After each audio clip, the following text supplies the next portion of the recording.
ఈరోజు నామాపూర్ గ్రామం అంబేద్కర్ యువజన సంఘం ఆధ్వర్యం లోపల 75వ రోజు రాజ్యాంగ పండుగ గావించబడుతుంది.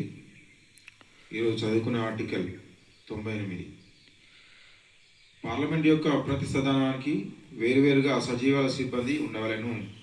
అయితే ఈ ఖండంలో ఉన్న దేనియు పార్లమెంట్ యొక్క ఉభయ సదనాలకు చెందు ఉమ్మడి పదవులు సృష్టించుటకు నివారించినదిగా అన్వయించబడరాదు.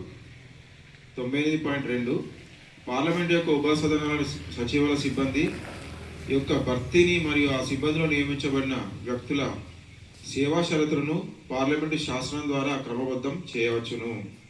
98.3 ఖండం క్రింద పార్లమెంట్ చే నిబంధన చేయబడి వరకు రాష్ట్రపతి సందర్భానుసారంగా లోక్సభ యొక్క అధ్యక్షుడితో లేక రాష్ట్రసభ యొక్క సభాపతితో కానీ సంప్రదించి లోక్సభకు లేక రాజ్యసభకు చెందిన సచివాలయ సిబ్బంది యొక్క భర్తీని మరియు ఆ సిబ్బందిలో నియమించబడిన వ్యక్తుల సేవా షరతులను క్రమబద్ధం చేయు నియమావళిని చేయవచ్చును.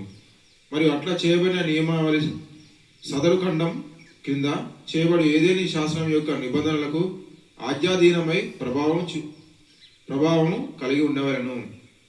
జై భీమ్. భారత రాజ్యాంగం అంబేద్కర్ ఆలోచన విధానం అంబేద్కర్ బాటలో రక్షిద్దాం రక్షిద్దాం. జై భీమ్.